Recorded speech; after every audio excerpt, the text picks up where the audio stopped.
We'll give it about 10 Okay. seconds. Okay. Are we live? Okay. It says yeah. All right. Hello, everyone. My name is Cooper, and I am a part of College Football Corner. This is our first live stream. And in today's episode, we are going to be going over the top 25. We're going to be going over some of the games this weekend that are going to be – it's a stacked lineup this week. All the way up to Monday, it's a stacked lineup. We're going to be going over the games that you should be watching all weekend, and then we're going to be giving our picks.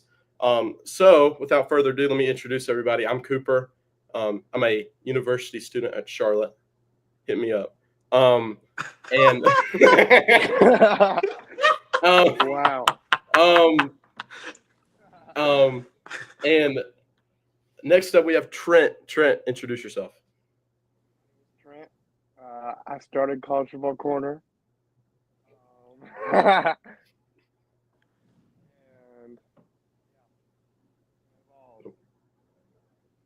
Go Walls. All right, and Charlie. My name's CJ. I am a member of College Football Corner. Yeah. Anything else? I play professional baseball for the Angels. Whoa! Whoa! Wow. Okay. I didn't know that. That's crazy. Bro. either. Wow, Good to that's know. crazy. I'll be home in a week and a half. I'm going to Arizona. I'm going to Arizona State in northern Arizona this week. So, Ladies, watch out. Because this guy doesn't know Get how us to on talk to show. you. All right. So we Wow. are going to first talk about the top 25.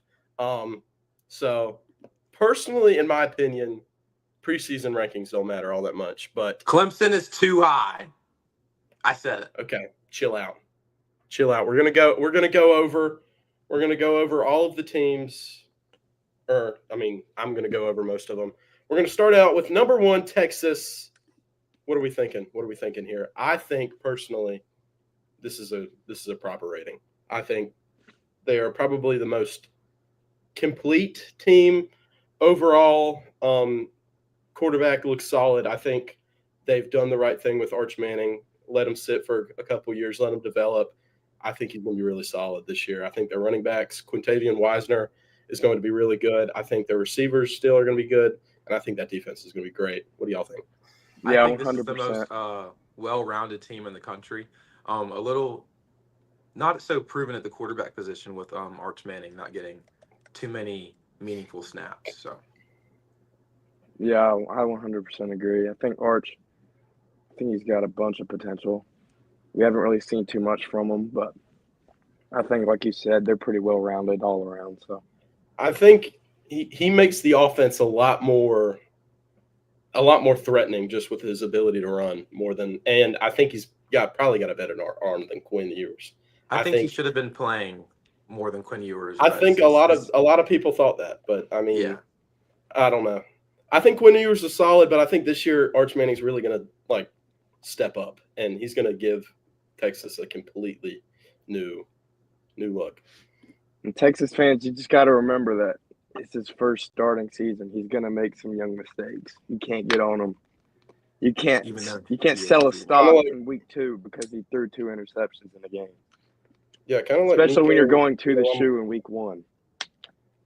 Yeah, that one's going to be tough. We will get to that matchup, and we'll talk about what we think is going to happen there. But next up, we'll kind of go through these a little bit faster. But Penn State, what are we thinking about Penn State? I'll go ahead and start us off. I think Penn State's going to be good this year. I think Drew Aller obviously Penn State's going to be good, but I think Drew Aller, he's good. I would love to see a step up from last year. I think he was really solid last year. I think he could be really great this year. But I think they're going to lean more on the running game. I think with Nick Singleton and Katron Allen, I think that's going to be the backbone of this offense. I mean, they've been there for 2-3 years, which is pretty unprecedented nowadays in college football. I think they're just going to be really good, and I think that's going to take the load off of Drew Aller. And that defense is going to be great as always. Penn State has a really good defense, always has a really good defense. And there's an argument there. I mean, it was really close. If you look at it, 25 votes for Texas, 23 for Penn State.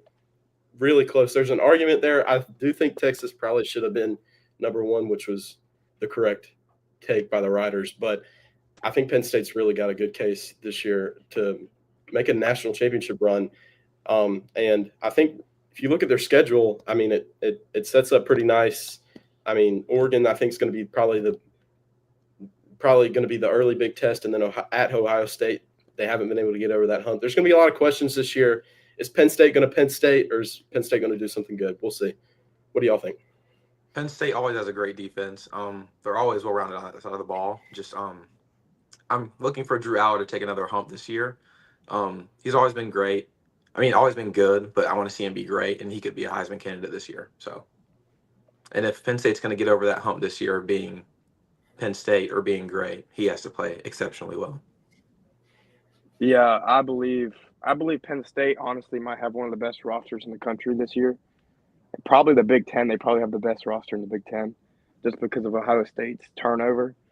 I think their whole season is really going to depend on that Oregon game in week 3. Well, probably going to be a whiteout game. Mm-hmm. So if they can beat Oregon, I really think they have a good chance of going 11-1 or 12-0. They do have to go to the shoe, like you said. That's always dangerous. But, I mean, James Franklin, he's got to be able to get over that hump. He's always just been 10-2. I mean, you look at last year. That next level. Yeah. You look at last year, I mean, they made the semifinals, and a lot of people are going to be like, they made the semifinals. They made the semifinals. Who did they get there to? They Who did they get there? They played Boise State. And they played SMU and Boise State. I mean, really 2 group of 5 teams. I mean, SMU had a really good year last year, but they didn't really play a whole lot of anybody in the ACC. And I think, this year's really going to be the year. They brought back a lot of guys. They brought back a ton. Added a ton. I think this year's going to have to be the year for them to go over the hump. Could James Franklin be in the hot seat this year if we don't see a playoff run? No. It's been too long of this James Franklin era. No. He's good enough. He's good enough that I think you can't fire him for going 10-2. You can't. You cannot. With this roster, you can. Okay, well. And week 4, by the way. They play Oregon in week 4, not week 3. Week 4, okay, yeah. A little tough schedule, though, so it is the Big Ten as well. Let's see. They got Ohio State, Oregon. Yeah. They got Indiana, but Indiana won't be ranked by the time they play. I'm about to say, I don't – yeah, Indiana's at 20. I don't see Indiana being – I mean, I could see either Iowa or Nebraska being a good Iowa on the road. I think Iowa's going to be – Iowa's offense is going to improve this year. But then again, as we get more towards the latter half of these top 25 rankings, it's a little iffy. So you can't put all your stock into this first ranking, but I think the top teams for sure are going to be. I think there's good stock in the top 8.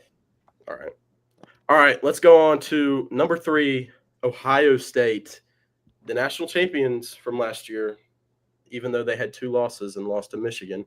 But that's neither here nor there. Ohio State had the best roster last year, had the best overall. They finished out the season amazing. This year they bring in Julian Sayin. He transferred in from Alabama 2 years ago, and now it's his time. He won the quarterback battle, and he's really the biggest question mark on this team. I think you've got great receivers. You've got Jeremiah Smith. Who I think is just going to blossom extremely well. It's going to be a question of, does he play good in the regular season too? He played good in the regular season, but he played amazing in the playoffs, and I think that's what everybody remembers from last year. Is he going to take that leap? I think the defense is going to be incredible, and we'll get to the Texas-Ohio State game. I think that's going to be a very defensive game, but I think Ohio State, their biggest question is, can Julian Sayin step up? How is he going to do? Because I think the schedule for them doesn't really – I think after the Texas game, he's going to have a couple games to kind of settle in. Then they'll play at Illinois. I think, right now, I think Ohio State's properly ranked. I think a lot of people wanted them at number 2 just so that they could have the 1-2 game against Texas. But I think right now, I think they're properly rated. There's a little bit of a question mark, but I think Ohio State's properly rated. I say it's the same story written over and over for these top 3 teams and getting into the top 4. We just have quarterbacks who are on great teams who just aren't really as proven. And if they perform with their team throughout the whole year, then I say the best performing quarterback is going to lead their team to the national championship. So, yeah, 100%. It's just Julian's saying he's going to have to be a dog. I mean, they've got a rougher schedule this year than last year, I believe. I'd have to double check, but I know they'll play Illinois. They play Illinois, Wisconsin on the road. Penn State, Michigan. Texas. Michigan's going to be the game. Michigan's going to be. I mean, it's the game, but it's going to be the game on the schedule. It's going to be I mean, and Michigan, might be a little. Michigan's going to be improved this year as well, I believe. Mm-hmm. They ain't going 7-5. I mean, Julian saying having a good 10 games this year compared to a good 12 could be the excuse me, the difference of Ohio State getting a bye in the playoff or just being a playoff team. So yeah. All right. Well, I'll let Trent start us off this one. I'm a little biased. Trent, what do you think about the number 4 team, the Clemson Tigers? Cooper's a huge fan, by the way. Personally, I do think it's a little high. Okay. Coming off a playoff 9-3 season, regular season. But let's be honest, who did they beat? So, but you return Klubnik, you return a lot of your starters.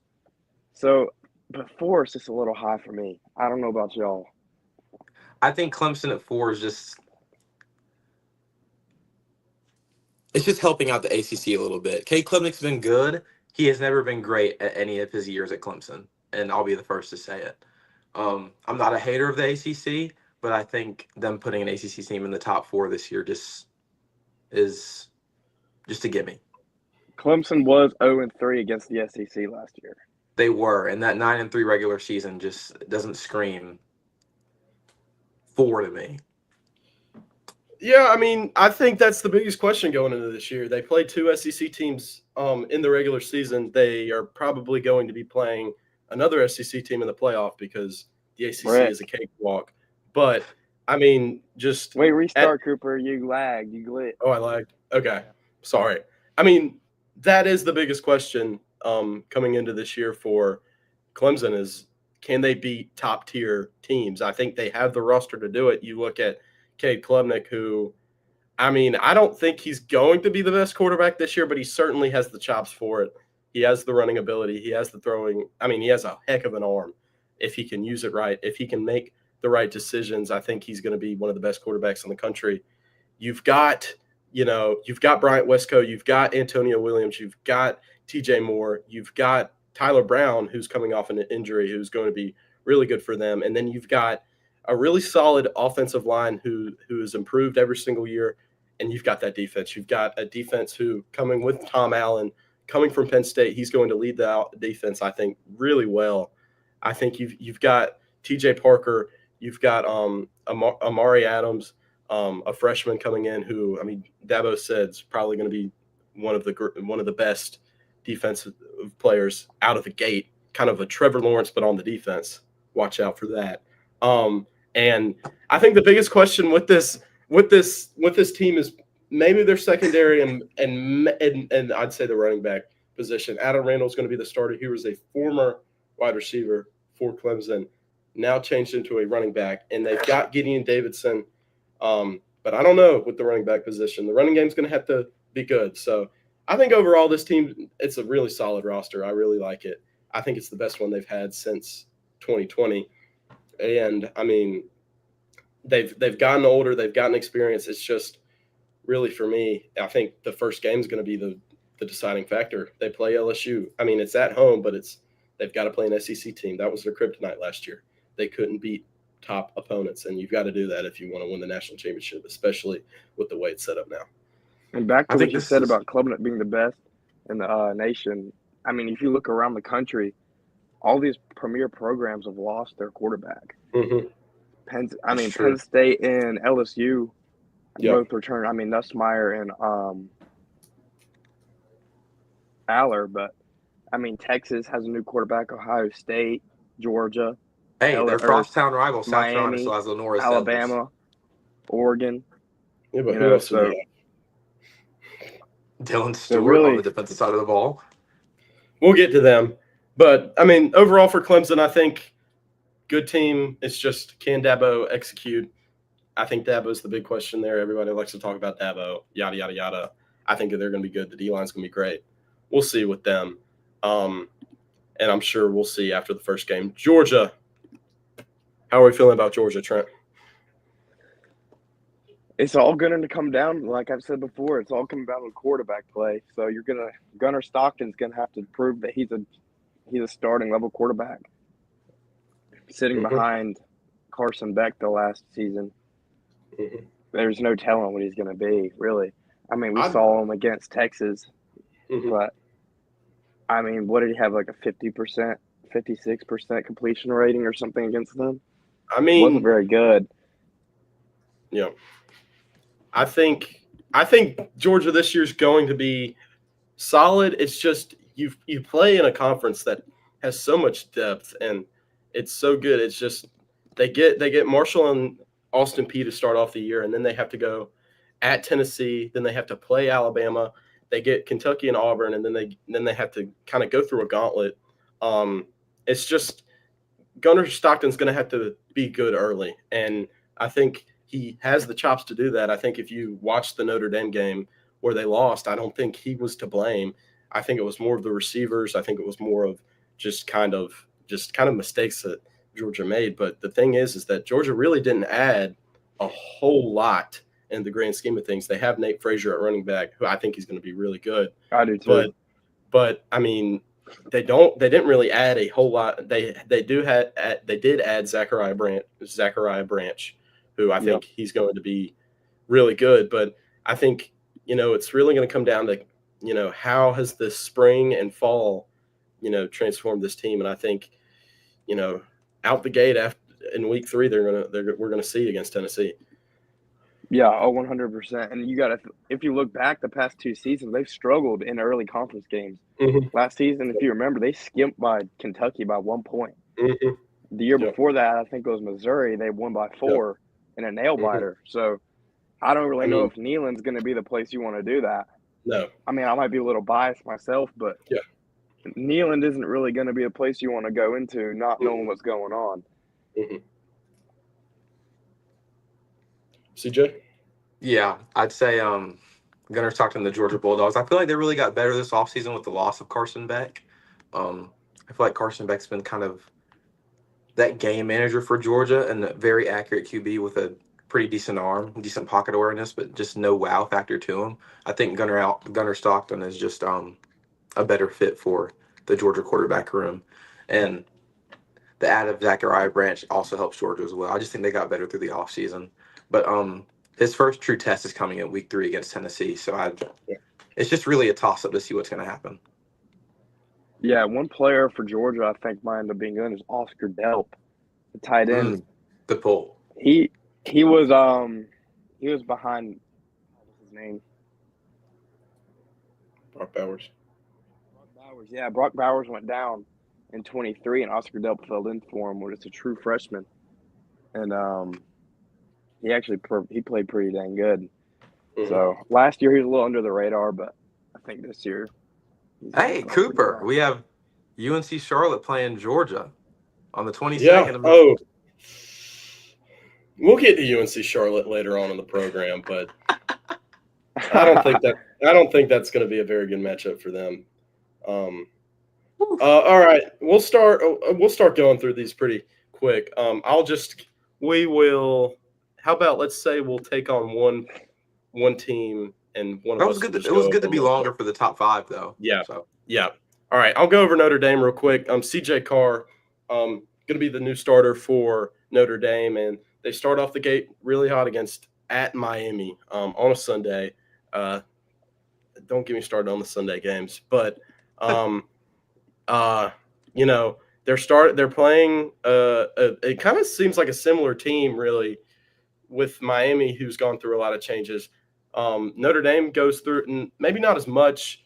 They still have their running back Jeremiah Love, but again, it's another freshman, new quarterback that was behind Riley Leonard last year. So I think CJ Carr is going to be pretty good, but we'll see. I think the defense is going to be solid. I think Notre Dame, it's really going to be a test early on, and that's the good thing about this new college football playoff. With all my grievances with it, it really does provide us some good matchups, and it makes teams less scared to play out of conference games or just schedule teams like Miami can schedule Notre Dame week 1 and not really be worried because they can play whoever they want to because they can go in with 2 losses. So I think Notre Dame's going to be okay. It's just going to be a question of can CJ Carr live up to expectations, and can the guys around him support him? I think the defense is going to be solid. It's just that question of can the offense improve, which, I mean, really last year the offense wasn't spectacular. It was the defense that was able to lift up Notre Dame. So is it going to be the same this year, or are they going to kind of fall off a cliff and Notre Dame as we have seen in the past? We'll see. So, all right. Who wants Oregon? Hey, and just real quick, Notre Dame does have that dreaded week 2 bye week, and after that they go straight to Texas A&M. So but they also have Miami to Texas A&M, and two their starting games are both against ranked opponents. I mean, so they're not going to have time. They have a bad. If we can look over the schedule, I'd say really their quick, schedule is not. The back half of their schedule is okay, but yeah, it's a really tough opening slate.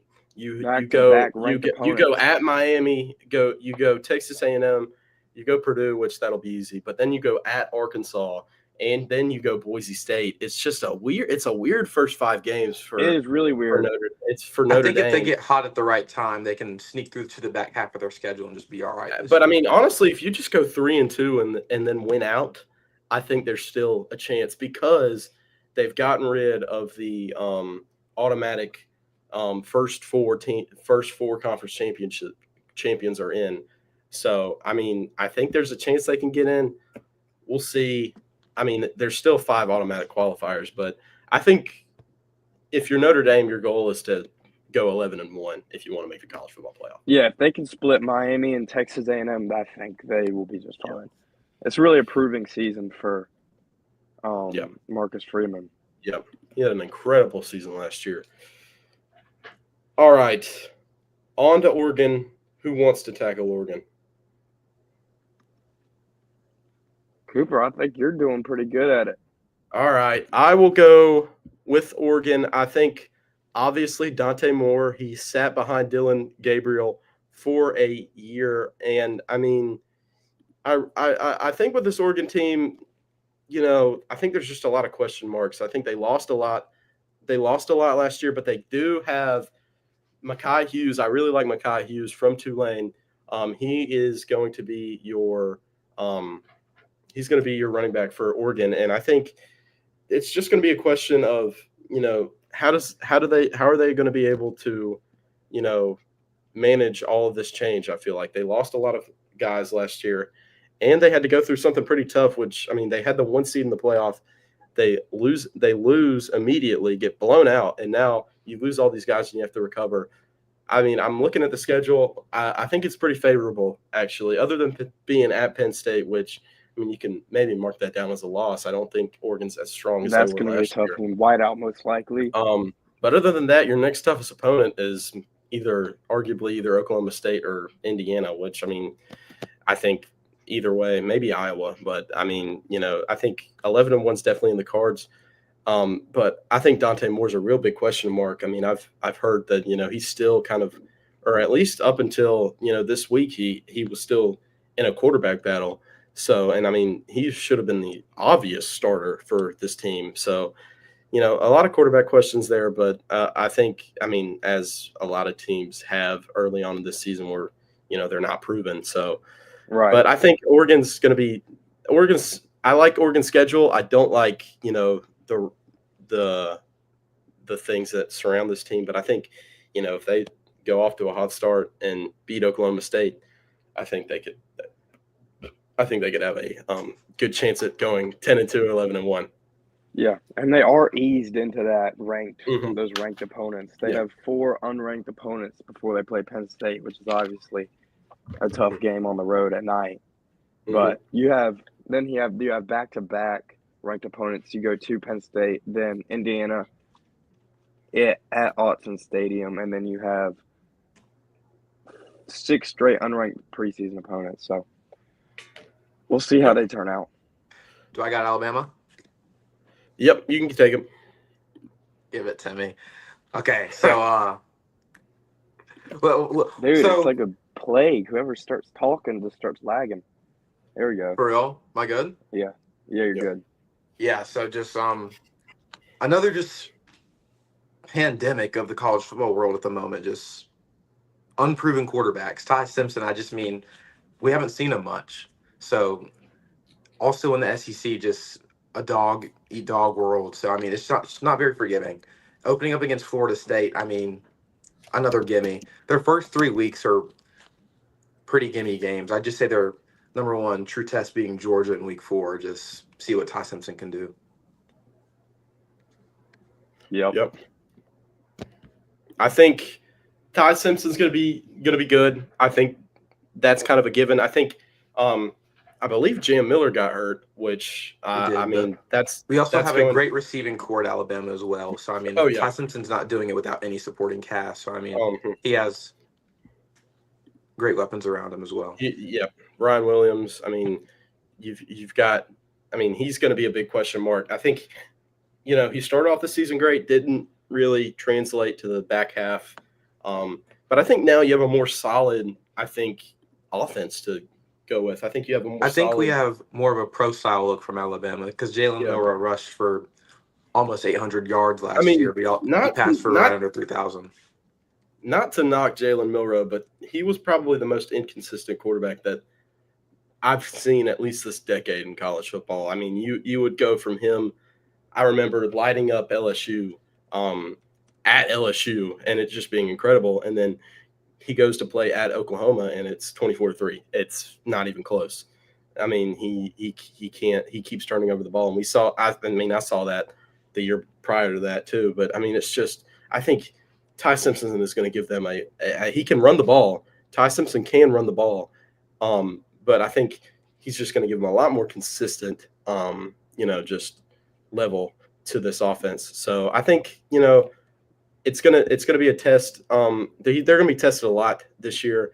I mean, but I think it's really going to be a question mark. Can Kalen DeBoer deliver? I think he can. I think this is a more complete team maybe than last year. I think last year was just kind of a anomaly where they get shocked with Nick Saban leaving and all these people leave. They still had guys there, but it was just like kind of just like a shock of there wasn't a really complete transfer of power. And Kalen DeBoer, I mean, a lot of people want to knock him. A lot of people were trying to get him fired, but I mean, what are you supposed to do? So I think this year's going to be a more accurate picture of what Alabama football is going to be in the future. Yeah, I think they definitely good.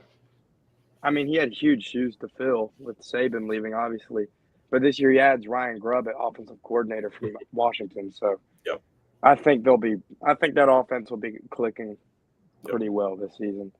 And I mean, they have projected one of the best defenses in the country too. So I think you could see Alabama back in the SEC title game this season. I could see Alabama sneaking away with a first round bye in the playoff, just because they may have lost an athlete in the backfield from last year because of the loss of Jalen Milroe, but I think they gained a quarterback this offseason. So. And I mean, one more thing with them is that there's kind of a block of games: Tennessee, South Carolina, LSU, and Oklahoma that seems really tough, but they get 3 of them at home. I mean, I think you look at the Georgia game, and maybe they lose that early on in the season, but I think they have a really favorable draw with who they play at home. I think they play Wisconsin at home, which that's weird. They do play FSU too. They have a lot of weird and out of conference games, but I think this isn't the worst schedule in the world, and I think, if this team last year played these teams, I think they would get probably 8-4, 7-5. But I think this year they could definitely maybe not run the table, but go maybe if they're really good 11-1, maybe 10-2. Yep. Number 9, LSU. Obviously, returning Garrett Nussmeier at quarterback. Returning your starting running back from last year, Caden Durham, who was a 1,000-yard rusher. I think this offense could look a lot better than it did last year, which, I mean, they were pretty decent, but it's all going to depend on that Clemson game. Mm-hmm. Going to Death Valley, week 1, we all know LSU's not very well. Don't really have the greatest reputation for week 1 games, slamming his fist into the table after a third loss in a row in week 1. But I think this LSU team could have a good shot. I think they really have a test in their first 3 weeks. I mean, number 4 Clemson at Death Valley, and then we have Louisiana Tech. You're lagging. Which are, again, bro. Good. Yeah, there you go. You're fine. Yeah, just a test in their first 3 weeks with number 4 Clemson, 15 Florida being right there. With we'll get to them later, but DJ Lagway being really impressive last year. I think that could be a very tough 3 weeks. Yep. I mean, I'm really impressed by this this offense that they're kind of building. I mean, obviously, Garrett Nussmeier, I'm not as high on him as some people, but I think Caden Durham's going to be good for them. And you look at this receiving core, you've got Aaron Anderson, Nick Anderson from Oklahoma, and you've got Barryon Brown from Kentucky. I mean, this is a really solid, receiving core, and I think Garrett Nussmeier set up really nice. The question is the O-line. Brian Kelly said he was going to be playing 6 or 7 guys. And on the O-line, and so that's a question. The defense should be solid, but it's not going to be as solid as Clemson's. It's not going to be, I think as good as some of the other teams in the SEC. I think it's going to rely on the offense. I think this could be possibly a, throw it over their heads type team. I think, and that's really, they're set up well with Garrett Nussmeier. It's just, is he going to be consistent enough? We'll see. But I do like the offense enough. I think the O-line's a question, but we'll see how that goes because they're going to have a big test against Clemson week 1 with that D-line. Peter Woods, TJ Parker, Amari Adams. So we'll see with that, as now we will head to number 10, and that is Miami. I think Miami is going to be pretty good. I think Miami, there's a lot of questions with them. I think they obviously the big addition, Carson Beck, he is going to be the biggest question. I think he's kind of regressed, I feel like, over his playing career. I think he had a really solid – he started out really solid, and then heading into last year, he was one of the top quarterbacks, and then he kind of just fell off a cliff, it felt like, especially ending the year, and obviously his season ending with that injury in the SEC championship. But I think this is a prove-it year for him. I think he gets to play a lot easier schedule. I think the schedule doesn't set up great with them burning their bye weeks, but I think it's going to be a easier schedule for him. I think he's going to have Mark Fletcher in the backfield. I think he's going to have a solid enough group of receivers.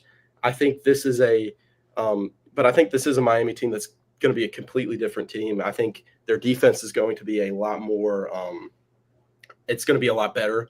And I think this is going to be definitely not the Cam Ward team that we saw last year. I think it's going to be more of a methodical, I think it's going to be, 24, 30 points a game, and they're going to beat you with their defense, I think. But I think Carson Beck's a great kid for Miami, and I think they set up pretty nice. So what do you think, Trent? Yeah, I agree. I think JoJo Trader, that returning receiver for him, I think he could be a pretty big key player this season. They also returned 3 of their 5 starting linemen, so Carson Beck should have a pretty clean pocket. We all know. I mean, he can run, but his main priority, he needs to throw the ball. Mm-hmm. Yeah, he needs to throw the ball. Yep. Yep. All right. Off to number 11, which that'll be Arizona State, and they are Let me get this. the Let me get first. this. Okay, you'll take this, Arizona boy. Yeah, Arizona boy. I just moved here. Well, I'll be back. I'm not living here. It sucks out here. To all the viewers out there, it's very bad. Don't get drafted to the MLB. It sucks. Just kidding. But yeah, Sam Levitt and Arizona State. I wouldn't say I'm too high on them. I'd say their bye last year in the college football playoff. Just I'm not a fan of the 12-team playoff, but nonetheless, they are a great team, and I think they have great weapons to surround Sam Levitt with. Opening up the year to Northern Arizona, I mean, a bunch of gimmies. I say their schedule's probably on the lower end of everything this year, so a lot to expect. I'd say the ceiling for them is, and their ceiling and floor right here close to each other. So, yep. I mean, it's just the Big 12 is such a question mark, and I even think Arizona State is a question mark. They have Sam Levitt, but the crazy thing with the Big 12, I mean, you kind of, I mean, this is kind of a crazy take, but I mean, remember Noah Fafita at Arizona? Everybody was saying he was the best quarterback in the Big 12. He goes into the year and he just kind of disappears. And I mean, there's kind of a question mark with Arizona State of like, is the Big 12 going to Big 12? And it just completely flips again. And I think they have guys that I think can make this team competent, but it's definitely going to be more of a coaching situation. I really like Kenny Dillingham.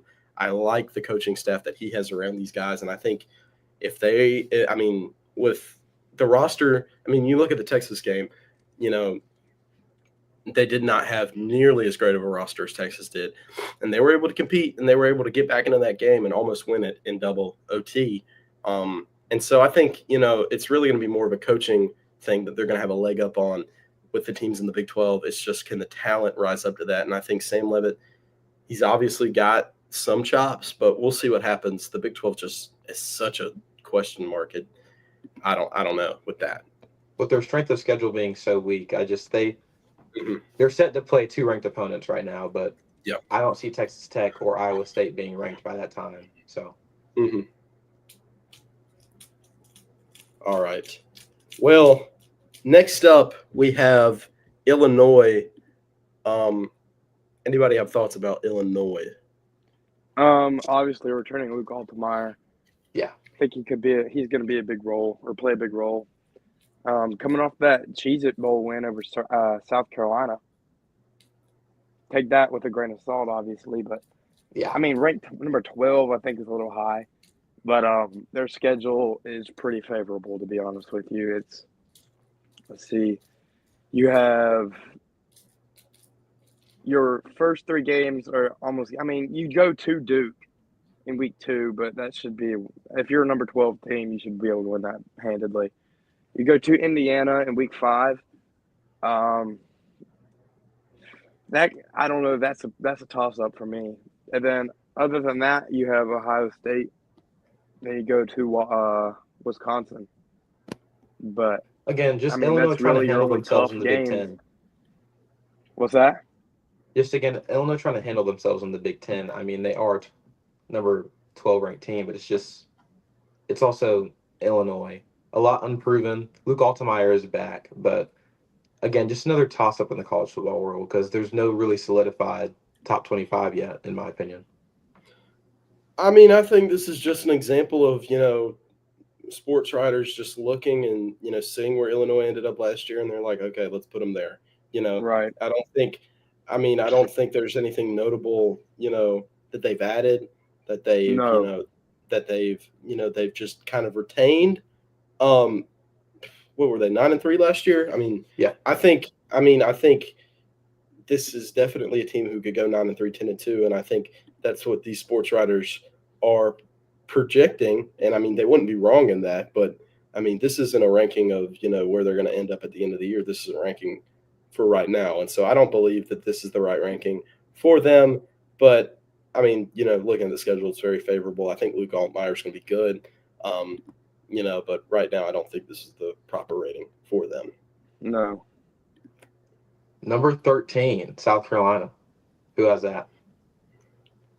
I'll take it. I think this is the wrong ranking. You can't take that. I'm sorry, but you look at South Carolina, and the big question mark of the year is going to be on, can Lenore Sellers put this team on his back? Because he can.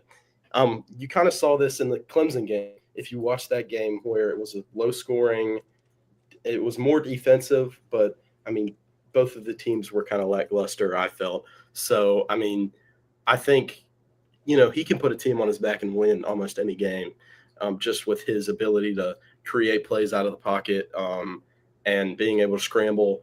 But the thing is just there's not a whole lot, popping out at me. You've got Nick Harbor as one of the greatest maybe athletes in college football, and you've got Dylan Stewart. You've got a couple other guys. So it's just the roster's not up to par with some of these other SEC teams, I feel like. And so the big question is going to be, can Lenore Sellers be good enough to outweigh maybe some of the roster concerns? So I don't think this is the right ranking. I think there's a couple other teams who might be a little bit more solid.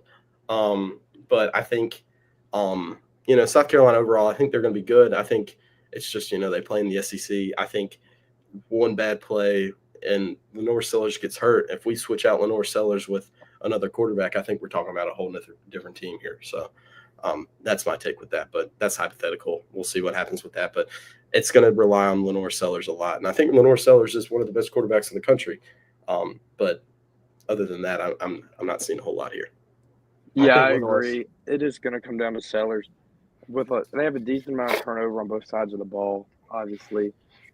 Nick Harbor, I think he's going to have not that he wasn't good, but I think he's going to have a breakout season this year for sure. Dylan Stewart, obviously, just a dog. Jalen Kilgore returns at safety. But other than that, you're pretty young on that side of the ball, on the defensive side of the ball. So I think it's going to come down to Shane Beamer and how ready he has his team by week 1. Virginia Tech opener as well. On a weird and Sunday Columbia slot as well. But good. Go. Yeah. But me personally, I think Lenore Sellers has the highest quarterback ceiling in the whole country. Mm-hmm. I'm a huge fan of Lenore Sellers. I'm not a fan of South Carolina though. Just I think South Carolina just being young on the defensive side of the ball is their only takeaway from this team. I think them at 12 is probably right around that right spot, 12 to 15 range. I think they can get a playoff spot this year. Just depends on how good Lenore Sellers wants to be this year, which if he stays healthy, I think they can be a great team this year. And how well will they run the ball? True.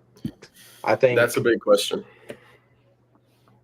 I think they just have 3 equal guys in the running back room who we'll probably see throughout the whole year. So I think Lenore, though, does take the load off of that, and I think it always makes it easier on the running backs when you've got a guy who the defense has to be worried about just as equally, even probably more than the running backs. Yeah, he helps out their running game, having to take an overhang out of the box, maybe even an edge, having to contain away from the box. So just having Lenore Sellers being the athlete that he is just helps South Carolina out in the long run. All right. Well, we're through 13 teams. I'm going to kind of put a bow on this. Is there any other teams? We'll all look over this ranking right here. Are there more teams that anybody wants to talk about here or think stands out? Because I think as you get down the list, it's kind of just a hodgepodge of these writers just putting in whatever team they think will fit the mold. Let's touch on Florida, and then we can get on. Okay. I think CJ, Florida's ranked. I want to touch on Tennessee too. Okay. Yeah, I'm gonna touch on Tennessee. Don't you? Yeah. Okay. I'll get Florida. You get Tennessee, and then we'll move on to the next segment. Okay. So Florida this year, had a weird situation last year with the QB situation, but I think DJ Lagway ultimately showed the world that he is a Heisman candidate this year. They had a very tough schedule last year, but not as tough this year. They have their first 3 weeks. They see LSU in the Swamp. So, no, sorry, in Death Valley, and then back-to-back, and they'll go to Miami. So if DJ Lagway can play great this year, I think Florida can be a playoff team. So their ranking, in my opinion, is just right. They're a great team this year. They got a lot better this offseason, but they didn't show that they were too great of a team last year. So, and you're really going to need Billy Napier to not hold you back. That is my a personal huge opinion. key He's factor. not a good head coach. He's not. I think if he's on the hot seat this season, I'm calling it now. If by week 10, if they have more than 4 losses by week 10, he'll be fired. Mm-hmm. I honestly am a believer this year that if Billy Napier does not get 10 wins, we might not see Billy Napier in the swamp anymore. I think if he can go 9-3, he'll be okay.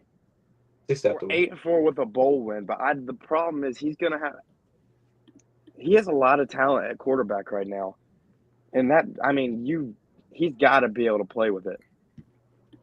The problem with Florida is that they have such a tough schedule that I think it kind of gives them an excuse to be like, okay, this is why we're losing. I mean, you look at it to start the season, they play Long Island, which that'll be a win, but then they go South Florida, which Byron Brown. I think he's going to be I think that's Byron Brown is a very good quarterback. I think that's a trap. That's a trap game right there. But then you go LSU, Miami, Texas A&M. 3 of those games being on the road. It's just like 4 of those being ranked opponents. And then you play Georgia, and you play Ole Miss, and you play Tennessee, and you play Florida State. I mean, it's just such Florida State's just it's a rivalry we'll see. game. We'll give them that. We'll see with Florida State. I mean, I don't think they're the best right now, but I mean, at the end of the year, who knows? But the thing is they've got such a tough schedule that I think Florida's already kind of telling themselves, kind of like last year, where they're like, well, we have the toughest schedule in the nation, and it's okay if we go 8-4 and 9-3. If we get to 9-3, we could possibly make the playoffs. Yada yada yada. It's such a tough schedule, and I mean, we'll see with Florida, but I think that's definitely the danger there. Is you just kind of talk yourself into, we play such a tough schedule, and you end up don't making the necessary moves to try to better your program. Right. It's like they're almost sympathizing for him. Mm-hmm. Yeah. Eugene Wilson as well, coming off such an injury-plagued 2024. Yep. I think he's really going to have to take a step forward. I mean, he is a good player, but he's going to have to stay healthy this season if they want to have a good passing game, because he can have all the talent in the world at quarterback, but he's got to have somebody to throw it to. Just having to see their offense take a hump in some area of their offense, just their passing yards ranking last year, they're 69th, and then for their rushing yards, they're 67th. I mean, we got to see it. We got to see it somewhere. Hopefully, DJ Lagway makes that hump for them and just can put him on their back. So, before we touch on Tennessee, I do want to talk about the ranked matchup that did happen this weekend, which was with week 0. That was between Kansas State and Iowa State. Iowa State wins that one, and I mean, the best way to describe this game, I'll just touch on it real quick, is a crapshoot game. I think these week 0 games in Dublin, I don't love them. I don't even like them, really. I think a lot of people you see on social media heading up, college football's back. This weekend I'm watching, the games, and I think it's just for money. I don't like. It's just this game is almost pointless. It hurts. It doesn't really help you if you win, because by October everybody's forgotten about it, and if you lose, it's just a loss on your schedule that you're not going to get back. I think this game you definitely saw. I mean, the field was not up to the par.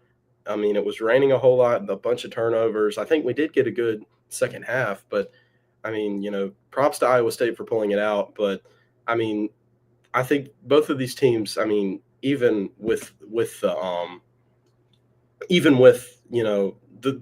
having a game to kind of look at, I don't think it gives us a whole lot, because by October, if an example, if Florida State plays Georgia Tech in November, it is completely different from the game that they played in August last year.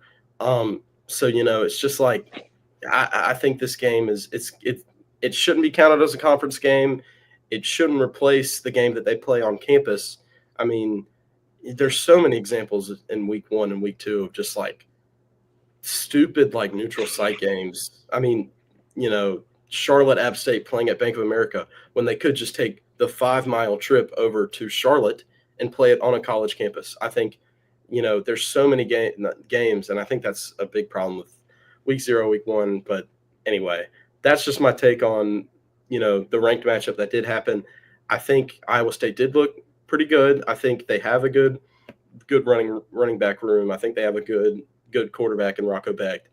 But I mean, Big 12, it's a coin flip, really. I think these are the two teams that they say are going to be at the top of the Big 12. And if these are the two teams that are going to be at the top of the Big 12, I mean, the playoff's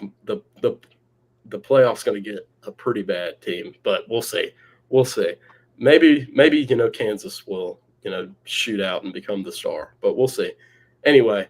And can we talk about Avery Johnson's dad and brother getting in a fight after the game? Uh-oh. I did see that. That might have been the Guinness talking. That might have been the Guinness talking right there. Yeah, probably. One too many Guinnesses over there in Dublin. One too many. They might have to get in touch with Conor McGregor. We'll see. They might have to. I'm going to have to duke that one out. All right, Trent. I'll give you the mic. I'm going to touch on Tennessee right quick. Quick. Go Vols. Go Vols. But personally, I think 24 is low. I can see why you would have 24. Okay, you see the headlines over the summer of Nico gone, all this politics with everything. But when you look at Nico's stats last season, what are they losing? A 19 touchdown quarterback? They're losing an inaccurate. I mean, he had great potential. Don't get me wrong. But was he really? I mean, he would. I don't know. In my personal opinion, I don't think you lost too much there. It is a young team. It is a younger team. But when you look at the defense, top 10 in almost every stat at defense last season. You have returning Jermod McCoy at corner, who is one of the best corners in the country. You have Ricky Gibson on the other side, who was a solid corner for you. And a defensive line that rotated 14 players last season. You're returning about 7 or 8 of those, and you have multiple blue chips coming in as sophomores and juniors now who will be in the rotation. I think that defense is just going to be really solid, if not better than last season. You return both your starting linebackers as well. So that defense, I think, could be really solid. And then on the offensive side of the ball, you're going to have one returning offensive lineman and one returning receiver, and everybody else is turned over. So I can see the concern on offense. But you have a 5-star right tackle, true freshman. That's concerning for me. Okay. But when you look at Aguilar, his experience may not translate as well as another Power 4 quarterback would. But with this Heupel offense and the system, I really think he could excel and play decent enough to where the defense can just really handle games as they did last year. I mean, you look at Tennessee, 3 of their games last season, they didn't score in the first half. Mm-hmm. Not a single point. Yep. So I think Tennessee could go 9-3 or 10-2 this season. Me personally, I think this is the best defense in the country. While that may be biased, I think we have the best corner in the country in Jamal McCoy. I think we didn't lose anything last year. I think Nico getting off of our hands was ultimately just like a cancer to our team. I think we're going to be a lot better with Joey Aguilar if he can be serviceable in our very simple offense, just getting the ball out to our playmakers, getting the ball out of our hands quickly, just letting our playmakers do the work. And I think that Joey Aguilar, with his little G5 experience, I think the water won't be too deep for him. I think he can do just fine. Well, all right. So we will go into – I'm going to go over the what to watch guide. After we do that, then we will be going over our game picks, and we'll be talking about the games more in depth. So this is kind of a guide that I'm going to give you of every single weekend. My entire weekend kind of revolves around college football. That's not great, but it's what I like to do. And so, especially in week one, I kind of just go over all the games and I kind of just see which ones I need to watch. Pick out all the snuff, pick out Rutgers in Ohio. I don't want to watch that. What do I think is going to be the best game to watch in each time slot? And so that starts out on a Thursday. It's always weird in week one. They start out really early and they have a bunch of games piled up.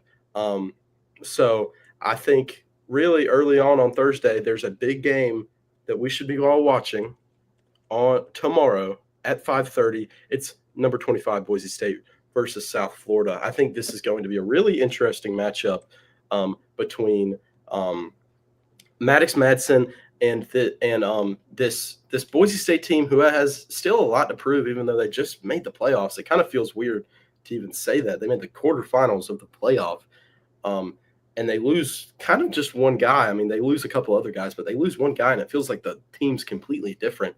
They lose Ashton Genty, and now it's kind of weird. We'll see what happens with them. And then USF with Byron Brown, I think he can put this team on his back. And I think this could be upset potential. And I think this is really going to be whoever wins this game is going to be possibly at the top of the group of 5 race. That's something that I'm going to try to keep on track for us here, is looking to see which group of 5 team is going to steal a bid for this playoff. And I think this is going to be a big game for that. And if this game gets boring, if Boise State blows this out of the water, at 7, East Carolina and NC State play. That's going to be interesting. CJ Bailey in year 2, really the year that kind of decides it all. NC State, they've been hyping him up for a while. As soon as Grayson McCall got benched, they were like, "This guy's the next Phillip Rivers." He looked pretty. He's going to need a bounce back season to say the least. We bounce back season. We will see. And Mike Wright, who has gone around college football, Vanderbilt, Northwestern. Now he's at East Carolina. I don't like transfer guys like this. They always get hype at the start of the season and then they fall off. But week one, we'll see. NC State famously is not good at week 1 games. I mean, you look at East Carolina 2 years ago, you look at Western Carolina a year ago, they're not very good. This could be possibly upset potential. So keep your eye on that, but I'm not saying watch that game because it could get really ugly. Can we put in our picks? We will put in our picks in a little bit. Right. We will put in our picks later. But we will now go to 9 o'clock on Thursday, Nebraska-Cincinnati at Arrowhead Stadium, at the Chiefs Stadium. That one's going to be a pretty good one. We'll talk about that more later, but Dylan Raiola, I mean, this year's his year, I feel like. There's been so much hype around him. I mean, there's so much hype around Matt Rule about Nebraska, and I think, not a lot of love for Cincinnati. Brendan Sorsby coming back, I think he's going to lead this team possibly in a decent direction, I feel like. And so maybe at a neutral site something crazy happens. But that'll do it really for your Thursday game. There's a couple other just kind of crap games that, I mean, you could kind of flip around, but I think those are the big chunk 3 on Thursday. And then on Friday, not a lot till 8 o'clock, but at 7, I will be at this game. I will be on site. It's App State versus Charlotte at Bank of America. Don't even get me started on how much I hate this neutral site game. Tickets That's are why he's going to it. But that's why I'm going to it. For journalistic integrity, I'm going to this game. 2 of us will be on the ground this week. At games. I will be, and Arizona State, and who are they playing? Northern Arizona. Wow. No cakewalk. But what a game. We'll be on the ground this week. We will try to be on the ground majority of these weekends of college football. Yes, we will try to be on the ground. So if you see me at the App State Charlotte game, ladies, I'll get more. We will pick this game in a little bit, but we'll get more into it. But App State Charlotte, you can just throw that on. I mean, but really, this is going to be a toss-up here at 8 o'clock on Fox. It's Auburn versus Baylor. And on ESPN, it's going to be Georgia Tech and Colorado. This is a toss-up, really. I like both of these matchups a lot. But I think, really, I'm leaning towards Georgia Tech and Colorado. I think there's just a lot more intrigue with, Deion Sanders Salter, and Caden Salter. This is the new upbringing with Colorado behind the loss of the Sanders brothers. So and Georgia Tech is a really sneaky team this year. I think Georgia Tech's going to be really, really good. So I would say Georgia Tech, Colorado, but you just pick and choose whatever you want. I think Auburn as well. Auburn's is a big question mark in the SEC with Jackson Arnold, Cam Coleman, Eric Singleton, and Ty Buster. And Ty Buster, A.L. Brown, tackle A.L. Brown. Watch out for him. They might even put him on, if they're on the 1 yard line. Who knows? Put him at running back, son. Put him at running back. Let him get a touchdown. But I think, Baylor too is going to be. Baylor's a Big 12 team, but I hate to put them in that category, but it's just kind of true. So, and then after that, there's not a whole lot, but your Friday's filled with a couple good games. I feel like. Let's move into these Saturday games. Let's move into the Saturday games now. The icing. And you start off your day with Texas at Ohio State, and there's really not much more you can ask for. We will go into other games just in case this one gets out of hand. But we'll get into this one when we pick our games. But this is just I don't really like the early 1 versus 3 matchup. But they couldn't think that they were both going to be. One was going to be number 1, one was going to be number 3. This is just a really good – this is the benefit, like I've said, of the playoff is that you get games like this. I remember 3 years ago, the top game was North Carolina versus South Carolina at Bank of America Stadium in the Duke's Mayo Classic or whatever. Yeah. So, you can complain about how, these games don't mean as much, and I can be critical of that sometimes too later on in the season.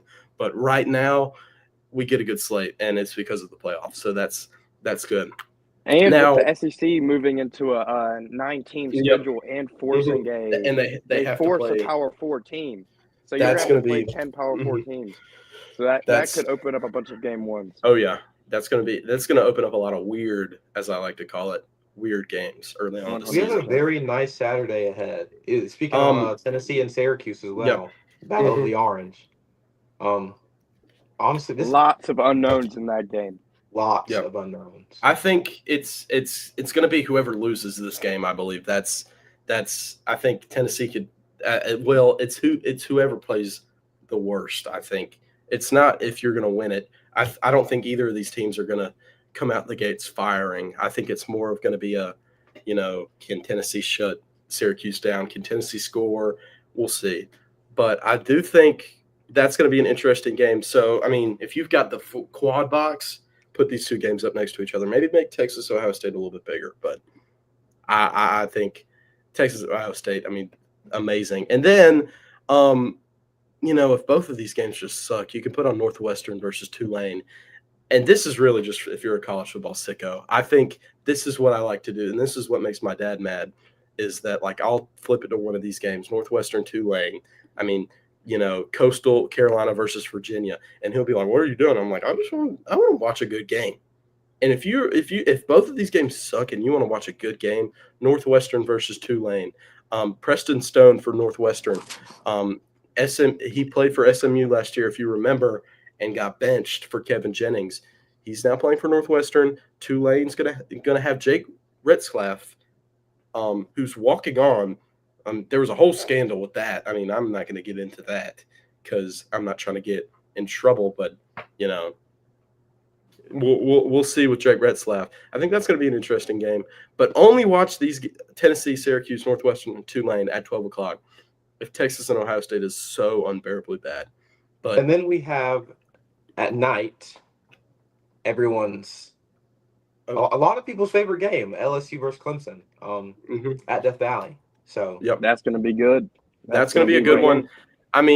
That's really the only game at 7:30 but that's going to be a game after Texas, Ohio State people are going to be looking forward to. At 3:30, there's Alabama, Florida State. I mean, very, very interesting matchup. More of just to see, can Florida State live up to Alabama? And I think, possibly it could be that way. We'll see. And then kind of in the middle between that, Coastal Carolina versus Virginia. Not a very exciting matchup, but it could lead to possibly an upset. It could lead to something. And fun fact, MJ Morris is the starting quarterback for Coastal Carolina. If you remember who it was insane. Yeah, that's pretty crazy. That's pretty crazy. So if you're out of the college football scene, MJ Morris was really promising at NC State for his first year, and then he transferred out to Maryland.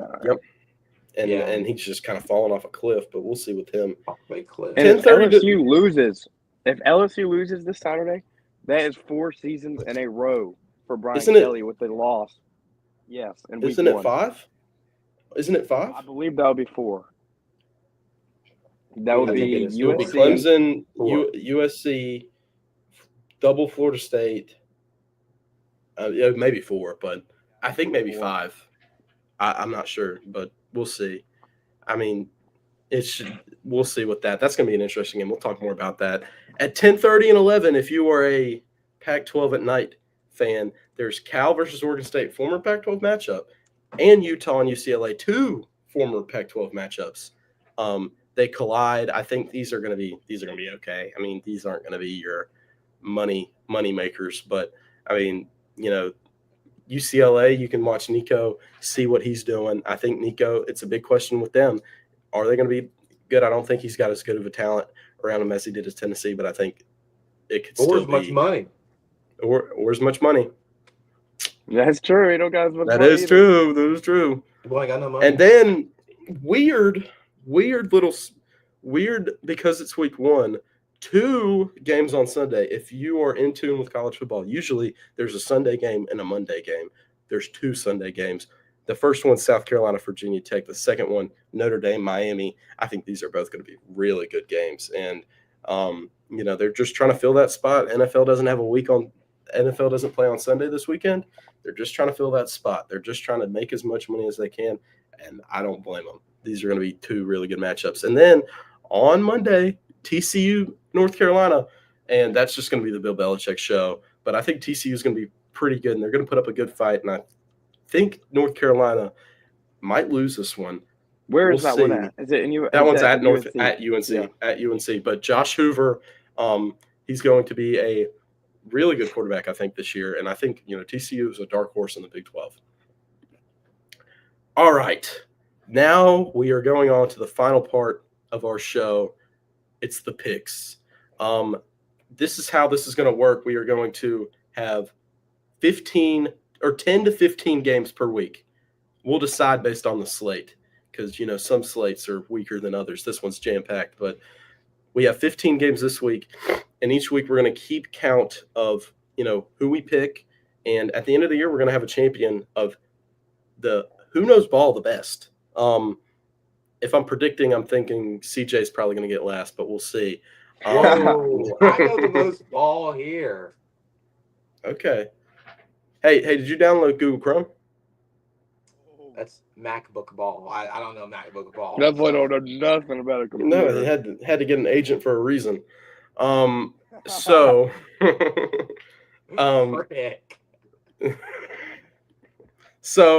me pull up. Financial advisors putting in work. Oh my dude! He hasn't had to touch a credit card since during May. Yeah, dude, he's not even allowed to look at his bank account. Oh, need to freaking get back to K-Town Pub. Order All right. Okay. All right.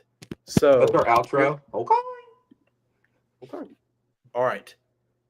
Our first game that we're going to be picking is Boise State versus USF. I'm going to start off with you, Trent. What do you think about this game? I like Alex Golesh. Give me USF. Uh-oh. CJ. Great pick. I love Byron Brown. He's from our neck of the woods over here at Rolesville, North Carolina. So give me USF. All right. I am going to go with USF too. I think they're going to be all at home. They're going to be comfortable. And I think Boise State just not going to be up to proven. snuff. I don't think they're proven this year. We'll see with Maddox Madsen, but anyway, I'm trying to put all these picks in. All right. Next up, we have ECU versus NC State. What are we thinking? Trent, start us off. Give me NC State. CJ. I'll go with the upset here. Give me ECU. Uh-oh. Why do you think that? We've barely seen CJ Bailey perform at a very high level. I think us looking at NC State, they have really no supporting cast around CJ Bailey, who already hasn't proven himself. So, and we know what happened against NC State last year. Dave Doran, not last year. Was that 3 years ago now? They played in a bowl game last season. They played in a bowl game last year. They did play in a bowl game last ECU year. Beat them. ECU beat them. They did win. Dave Doran has a history of some beef with ECU of just not being able to finish the job. So give me ECU. All right. I am going to go with NC State. Obviously. I think that's stupid that you picked ECU, but okay. Dude, have you not seen ECU and NC State in the past? ECU sucks. All right. Next game, we're going Nebraska versus Cincinnati. Trent, what do you think? Give me Nebraska. That's a no-brainer. CJ, Nebraska. I am going to go with Nebraska as well. I think, Dylan Raiola. Dylan Raiola, I think, and the coaching staff around Nebraska should be up to snuff. I think it's going to be a lot better than Cincinnati. So next up, I'm going to start this one out. App State versus Charlotte. Give me App State here. I think this is just not going to be a good game for Charlotte. There's just so many unknowns with this team. You've got Tim Albin coming in, and he's coming in from Ohio. I think Tim Albin's a good coach. It's just he doesn't have anybody. Like, you've got Connor Harrell starting. He started 3 games for North Carolina and then got benched. Okay. I think it's going to revolve around him, which is unfortunate. The defense doesn't look great, and I think App State, they've got A.J. Swan as their quarterback, and I think it's just not going to be it's not going to be close, I don't think. I think App State does have a new coach too, but I think he relies a lot on a pro-style offense, a matchups-based style of offense, and I think Charlotte just can't compete. I think you look at App State, they have some solid wide receivers. They have some transfers in from FCS teams. I think it's just not going to be close. I think App State takes this one. I think I got App State as well, just because great. Charlotte just doesn't match up on either side of the ball, and their head coach situation just, again, not proven. The firing of Biff Hoagie last year, midseason, is just a whole lot of unknowns. So. I think Tim Albin's going to be pretty good, but just not right now. So, unfortunate. That's the hometown team for us too. Yeah. Charlotte's number one accomplishment is giving Florida a run for the money in the swamp 2 years ago. Yeah, I hate to write off the hometown team for all of us, but it's just, and you can expect a lot of coverage about Charlotte from me. I'm going to be at all of their home games. I'm going to be. You'll catch all of us at a Charlotte game. I'm going to be watching. You'll catch us at some. I might be watching the most film of anybody other than the players about Charlotte this year. So, if they go 2-10, it's going to be a bad year. But you could get that 24/7 thing for like $10 a month. Yeah, or whatever it is. All right. Waste of money. Next up, Auburn, Baylor. What are we thinking here? Auburn versus Baylor. Give me Auburn. Yeah. Baylor's extremely – they're getting hyped up just because Auburn's playing them this year. Look at Baylor last year, man. They were not good. Auburn's going to win handedly. Baylor was not good last year. Auburn's a big question mark, but I do think they're going to take this one. I think their talent outweighs their Auburnness and their Hugh Freeze-ness. I think Hugh Freeze sucks, but apologies for my language. But I think Hugh Freeze just is not good, not a good coach anymore. And I think Auburn's going to Auburn, but not right now. I think they're going to beat Baylor. So yeah, last year I thought the Auburn hype was eyewash. Turned out it was very true, but yep. they didn't really gain much during the offseason, but they didn't lose as well. So I'd say there's going to be a lot They better team gained than they gained Baylor a good is. amount, but we'll see. I mean, the quarterback situation could be questionable. They've got either Jackson Arnold and then they got Stanford transfer Ashton Daniels. It's gonna be they're going with Arnold. It hasn't been named yet, has it? No, I think they're going with Arnold, but it's just in case stuff hits the fan. I think they could go after last year at Oklahoma. We'll see. But next up, we have possible. I'm booking this possible game of the week. Georgia Tech versus Colorado. What do we got here, Trent? I like Georgia Tech. I like Georgia Tech as well. Just give me Haynes King. Caden Salter, I am a fan. We just haven't seen him yet in the Power 4 college football scene. So no more daddy ball over there at Colorado, though. Uh-oh. I think Caden Salter is a better prospect than Shedeur Sanders. Well, when it's all going to be said and done. So, but how long have we been waiting on Caden Salter? He just wouldn't leave Liberty. He was good 2 years. He was good 2 years ago. He's been good all those years. I mean, he won Offensive Player of the Year, I think, twice in a row. I think Caden Salter's kind of lumped into that group of like transfer quarterbacks who were good a couple years ago, and now Aguilar. He's had the greater hump of being good more than just that 1 year. Where I think Aguilar is moving up, and I think it's a comparison to Caden Salter this year is maybe Grayson McCall last year. That's insane disrespect. I'm not gonna lie. It's kind of like a guy who maybe he's waited too long because he's been.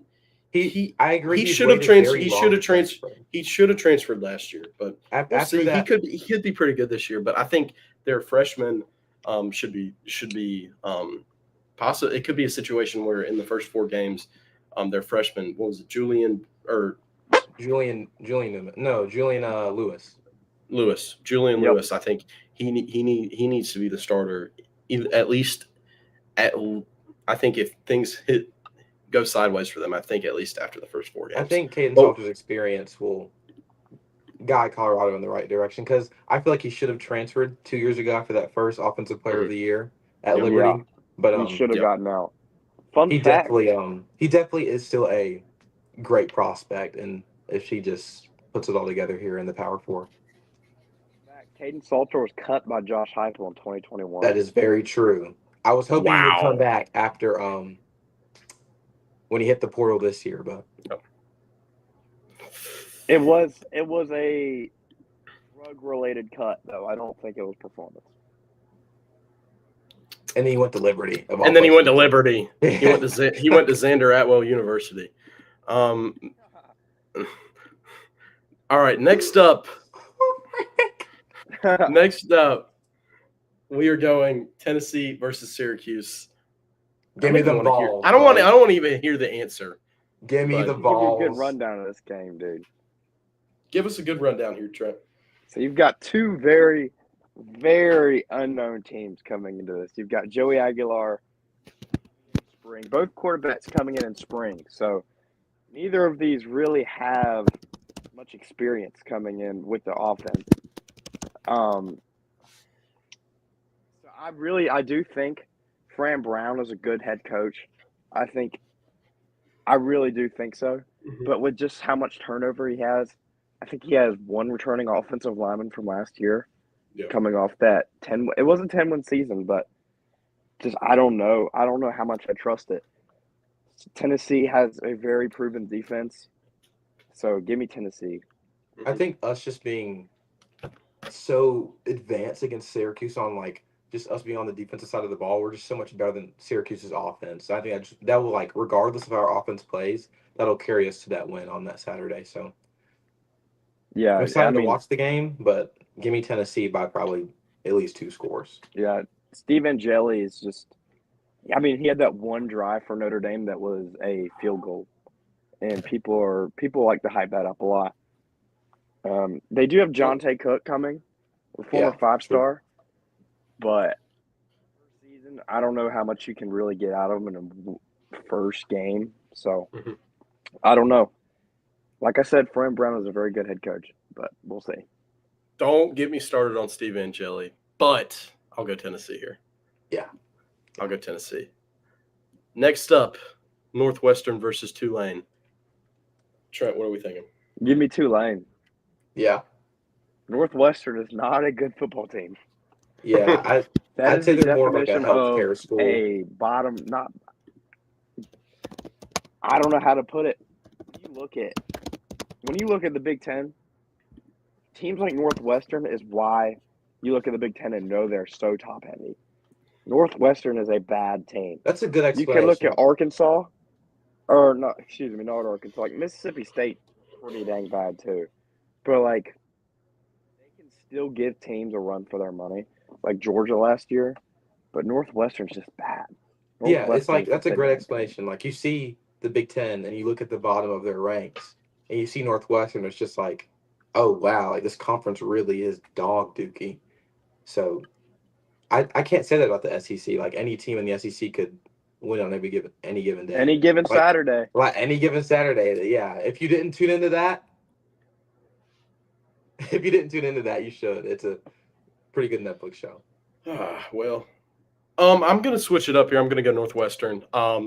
I think this is gonna be this is a very weird game. I mean, it's 12 o'clock Saturday, weird game.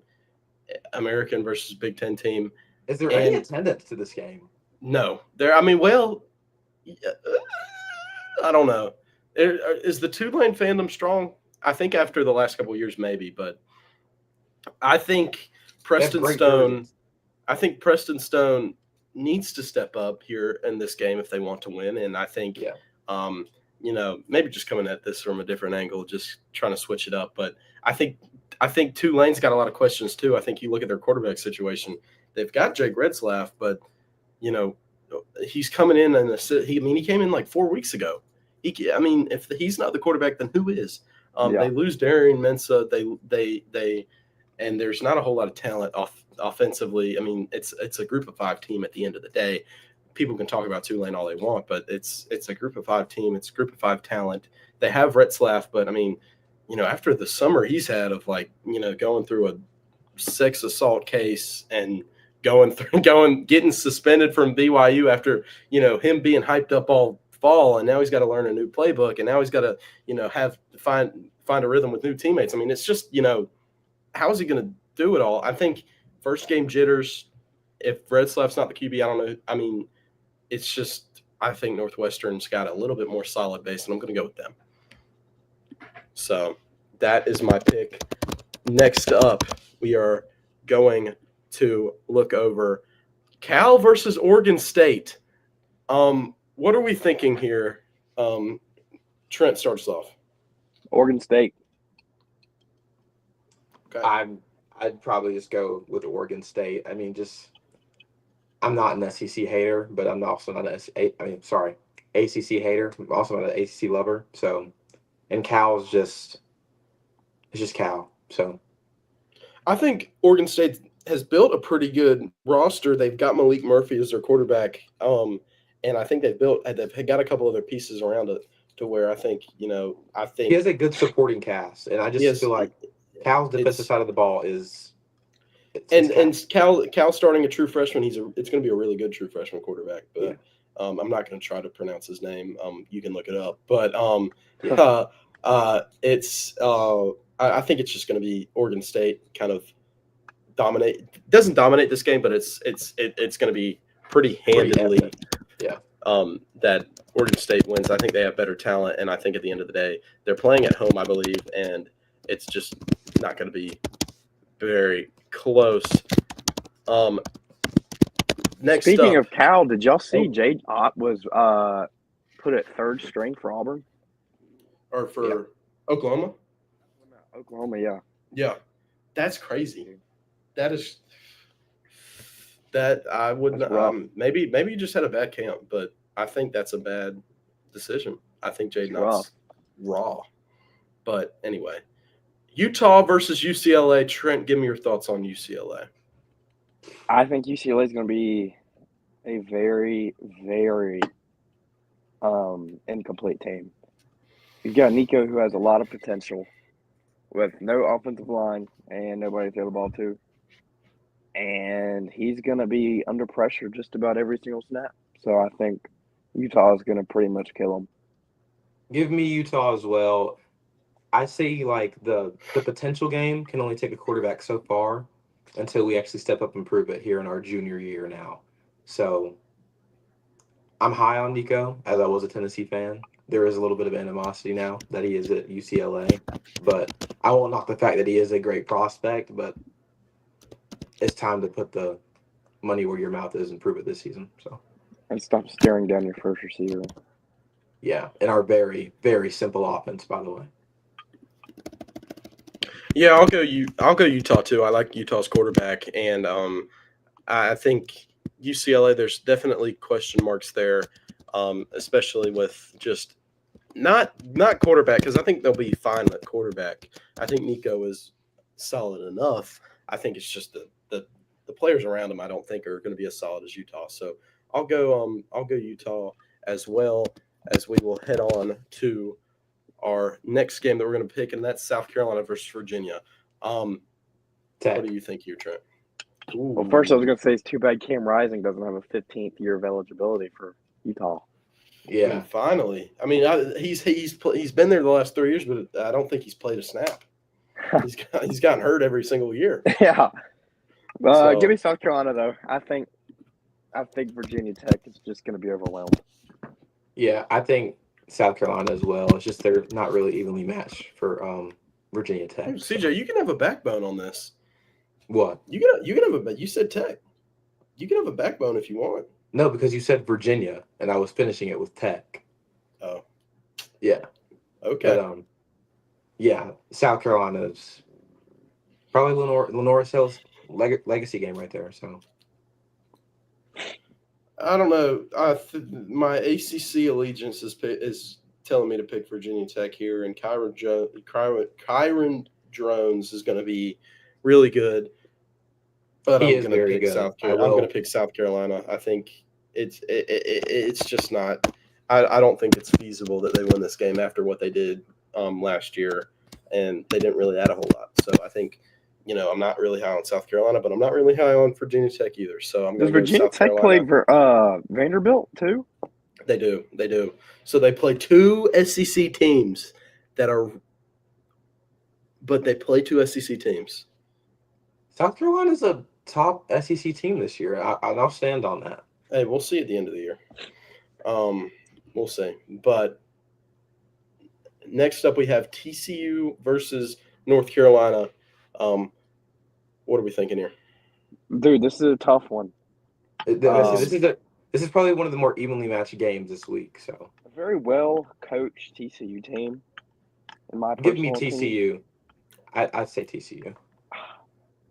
But with how much UNC brought in with the portal, and also new it's head hard coach to tell. situation. It really is. I'm gonna go UNC solely because it's in Chapel Hill. If this was at TCU, I'd be taking TCU, but just because it's in Chapel Hill, give me UNC. Keenan sits about what 48,000, if that.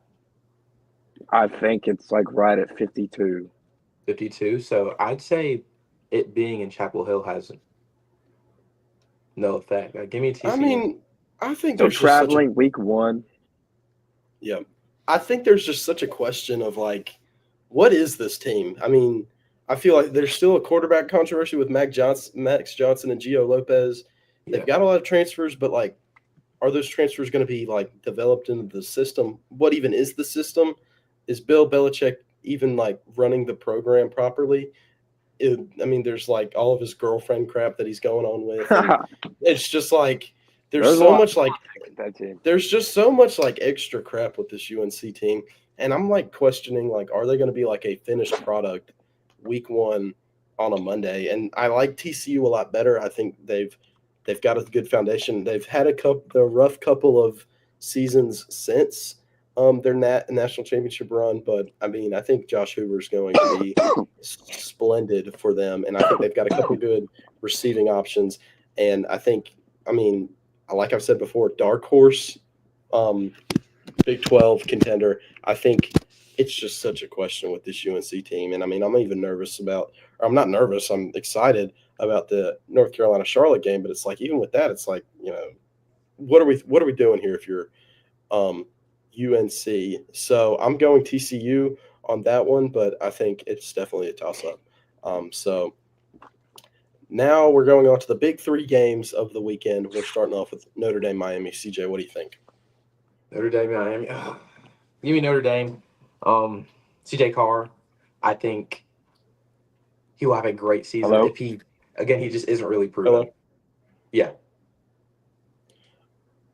I think he just isn't yeah, really go. proven, and I'd say the Carson Beck motive over at Miami is just I'm just not really sold. Carson Beck hasn't really been his true Carson Beck self. I mean, I never really been too high on him, but after this UCL injury, just who really knows what he's going to be. So, Yeah. I think this is going to be definitely a defensive matchup. I think Miami's got a better defense than they did last year, and I think they're going to be more pro style this year. I think that it's just going to be more of a kind of defensive game. I think Miami, actually, I'm going to pick Miami here. I think I like that they're at home. I think Notre Dame's young enough, and they're kind of just like maybe more inexperienced. I think the running game is going to be their crutch, and I think it's going to be easier for the Miami defense to kind of exploit if they're just going off their run game. So I think that it's going to come down to can CJ Carr be effective, and we'll see. But I've got Miami. I think they're more of an experienced. They've got more of a solid base, I feel like. So I'm going to go Miami. Trent, what do you think? Are you able to Yeah, pick? give me Carson Beck in Miami. All right. Cool deal. Well, our second to last pick is going to be LSU. So LSU versus Clemson. I was about to say they just picked LSU like that. No. CJ, what are your thoughts about this game? While I'm not too high on Cade Klubnik, I think he is a very serviceable quarterback, and he has played a very good couple years at Clemson. He just hasn't been great like I'd like to see him be, or like have talked him up to be. So with that, I'll just take Clemson with their good supporting cast as well. Just Garrett Nussmeier, just does he take that hump this year and make himself a solidified top 3 quarterback in college football? I don't know. Flat or angle, Trent, what do you think? Give me game of death. Jeez, what happened? Uh-oh. I'll go ahead and pick. I'm going Clemson. I mean, obviously, I'm a Clemson guy. I'm a Clemson fan. So I think Trent's back. We'll get his pick after mine, but I think Clemson's just gonna be able to defensively up front dominate. I think LSU's gonna have a great pass game, and I think they're gonna be able to score a good amount. But I think their defense isn't as solid, and I think this Clemson offense and this Clemson game offense will be one in the front 7 as well. Yes. So. I think Clemson's got a better front 7, and I think Clemson's got a better solid offense overall. So that's my pick, Clemson. Trent? Yeah, I'm going with Clemson, just being in Death Valley. I really don't think LSU's going to have much of a chance. Well, they have a lot of a chance, but I don't think they're going to get it done. All right, and the big game of the weekend, it's Texas, it's Ohio State, 1 versus 3. Trent, give me your thoughts. Julian Sayin, first start. He's lucky it's in the shoe, I'll say that. But Arch Manning, his first start as well. Not his first start. His first road start. His first meaningful road start, and it's in the shoe. I'm going to go with Ohio State just because it is in the shoe, and Julian Sayin does have the better supporting cast. So I'm going, I don't know, 12 o'clock kick. Yeah. God, That's tough what's really one, dude. throwing it too. 12 o'clock kick, like, dude. That's a tough game to pick. That's a 9 a.m. start here, by the way. Okay. I can't. I'm wait gonna to go be back on the Texas. East Coast. Texas, okay. You going Ohio State, CJ? Yeah. Okay. I'm going Texas. I think it's just a better roster. I think it's a better overall quarterback situation. I think their running back room is surprisingly pretty good. I think their wide receiver core is going to be okay. I think their offense is going to be really solid, and I think there's just a little too much question mark at Ohio State, and I think the home aspect doesn't cancel that out. So Yeah. I think Ohio State's going to lock that up and win that one. But I mean, it doesn't really matter. I think, at the end of the day, Ohio State's probably going to stay at 3. But it's going to be a fun game to watch. So with that, our picks are in, and that is kind of going to wrap us up today. So we will be back next week to recap all that happened in week 1 and preview. Or earlier. We'll see. We will let you know on our Instagram. Go follow our Instagram. It's the same name as the YouTube. Go follow our TikTok.